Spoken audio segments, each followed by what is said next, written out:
What's up, Navigating Academia family? I hope you guys are having a wonderful week so far. This is your buddy and personal academic mentor, Dr. J. Phoenix Singh, coming at you to be able to respond to another valued viewer question. You guys know I love you, so please do take a second to be able to like this video, subscribe to our channel, and hit that notification bell so that you guys get updates every time that we post a new video, which usually is Tuesdays at around 10 o'clock a.m. or so, Eastern Time, US. So let's go ahead and get right into it. Today's question comes from Anastasia and was posted on a video which I love. If you guys like this channel, make sure to check this one out. It was almost like 50% of our subscriber count though. Right, so just be aware of that. It's called Top 10 Episodes of Navigating Academia. So if you like our content, be sure to be able to watch that video to be able to get you all caught up on, certainly for me, my favorite episodes, a large number of which are ones that are kind of like hidden gem videos. So again, if you like this content and you want to be able to see more like it, then be sure to be able to check that out.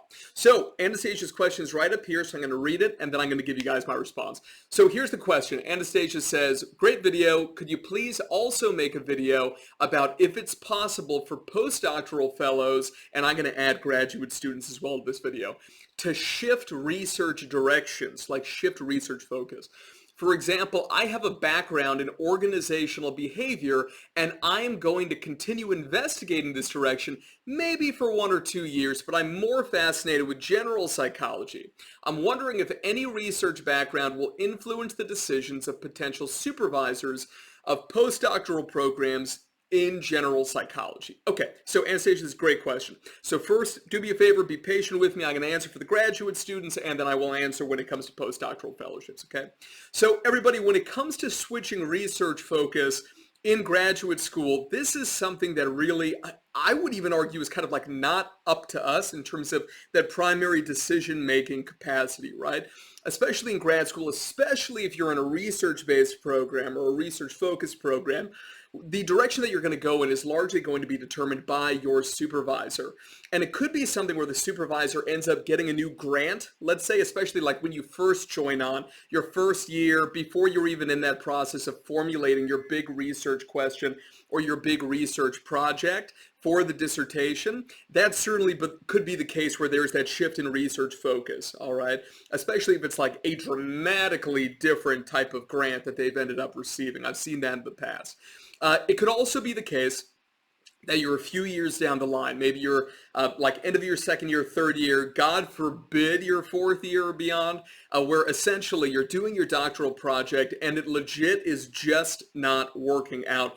Sample size is so small that you can't achieve statistical power. You simply are having a huge problem with ethics approval where you can't get something approved. Something like that happened my first year, actually. Thank God, like I said, not further down the line for me. I wanted to do research in Scotland at a variety of juvenile detention centers, so kind of prisons for kiddos, taking a look at psychopathic traits. And kids can't be psychopaths diagnostically, but they certainly can have what we call callous unemotional traits. So I wanted to take a look at that. But this is a very vulnerable population, and so it has special protections, as it should, ethically speaking. And because of that, my ethics application ended up getting rejected. At the time, I was really upset, but when I look back on it, to be honest, it should have gotten rejected because it is a really vulnerable population, and the impact that my research would have had, and I was a very young researcher, I was like 21 years old, so I was literally like at the beginning of my career. And so at the end of the day, it should have gotten rejected. So it could be something where there's an ethics problem, and it could simply be that your supervisor is very annoying. As a supervisor, I shouldn't be saying that, right? But you guys know me, I'm just honest with you, right? Where your supervisor is really annoying and just pulls some ish on you and just shifts things and it's like, you know, we were doing that project. We're not going to do that project anymore. We're going to go in this direction instead, right? And like I said, I'm hoping that that direction is not very radical, but I have seen cases where it's freaking radical, right? And that's kind of a scary thing. But as a graduate student, it's not something where you're working on a project and then, or at least it's very unlikely, like 5% unlikely, okay? So you should just assume it's not going to happen for you, where you have so much power during your doctoral, or I suppose master's, but doctoral process for your dissertation that you can just shift into anything that you want, right? So just don't make the assumption that that's possible, okay? But when it comes to postdoc. Okay, so this is more Anastasia's specific question for her. Okay, if you're already in the postdoc itself and you want to shift research focus, theoretically speaking, that is possible. Why? Because you're seen more as a junior faculty member, and kind of like you are not on the same level as, let's say, an assistant, associate, a full professor, or if you're in kind of a Commonwealth system as a senior lecturer or a reader or a fellow or a professor. So you're not on that, same kind of, tenure track type level, but you should be respected a lot more than when you're a graduate student, which again sounds terrible, but practically speaking, that's what I saw as a postdoc, and that's also what I've seen afterwards, both at smaller universities and at larger, more prestigious universities. So just know that that's the case. But it's something where if you do want to shift that focus, the most important thing to be able to think about is there has to be a narrative. It can't just be where you're focused on one thing and then you're like, not interested in that. Now I'll go over in this direction. Why? Because it suggests to future employers that essentially you're fickle. Meaning, and fickle basically just means that like you're flighty. You're just on this, then you're on this. We don't want to come across that way, right? Especially when it comes to publications. If there's not a really clear story in your publication record, that's a problem, right? Especially when you're applying for tenure track positions. And remember that only about 1 in every 5 new faculty positions opening up is a tenure track position. They're trying to kind of get away with kind of removing tenure for all sorts of reasons. Watch my video on, does tenure actually keep you safe these days? And because that video kind of explains the current state of where we are with tenure. But the thing is, in terms of what's the loophole here, if you want to shift from one research focus to the other, is methodology. Okay, methodology and statistical analytic techniques. Even though you're looking at 2 different things, but there's a consistency between what you were doing methodologically before and after. So before you were doing RCTs on some sort of pharmacological intervention, and now you're doing it on a straight up psychological intervention, right? That could work.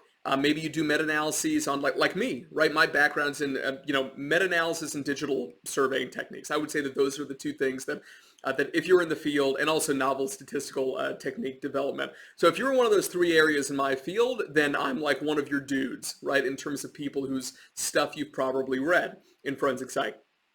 Well, in my forensic, that's ridiculous. In my little sub niche of predicting violence, right? So violence risk assessment. But in any case, right, I've also done meta-analyses on behavioral genetics and a variety of other fields. And I've developed prognostic prediction models, not just in terms of psychiatric patients, but also in terms of things like renal failure or kidney disease, right? Why? Because the methodology is similar and the statistical analytic techniques are the same. So that at least gives you one reason where you can kind of say, hey, listen, that's the story behind my departure. But remember, in terms of the publication record, my dream for you is to be able to get through the postdoc and have enough publications, have at least 5 to 8 publications, especially because you're in psych. Why? Because 5 to 8 is the H index that you need to be able to get tenured in the aggregate. That's not for all universities per usual. There's no everybody actively desires for there to be these benchmarks that we can all kind of ascribe to, right? But that's just not real, right? But there are general benchmarks, and that's really helpful. So a good benchmark is an H index of 5 to 8. Those of you who don't know what an H index is, that means that you're going to have 5 to 8 publications, each of which have been cited 5 to 8 times. Okay, that'll get you in that H index range. You could have 50 publications, right? But the thing is, if nobody's reading them, if nobody's citing them, if the alt metrics are crap, meaning that nobody's tweeting about them or mentioning them in YouTube videos, it's not on Reddit with your DOI and people are upvoting and these sorts of things. Sounds silly, or mainstream media mentions, this sounds silly, but alt metrics are becoming really, really important. Blog post mentions, podcast episodes where you get mentioned. There are all sorts of different alt metrics that are kind of out there. If you want to learn how to be able to boost that kind of stuff, Publication Academy has got tons of stuff that are template-based courses on how to do blog posts, how to do press releases, how to use social media in an evidence-based fashion, all that kind of stuff, right? So check that out. So that's publicationacademy.com, okay? So that's what I would say in terms of research foci. Definitely, guys, if you ever want to meet to be able to talk about, practically speaking, how to be able to shift that research focus, you can go ahead and book a session with me down here below. Support us on Patreon. I really would appreciate it. Thank you guys so much for everything, and thank you guys so much for being subscribers. Love you all. See you in the next one. Peace.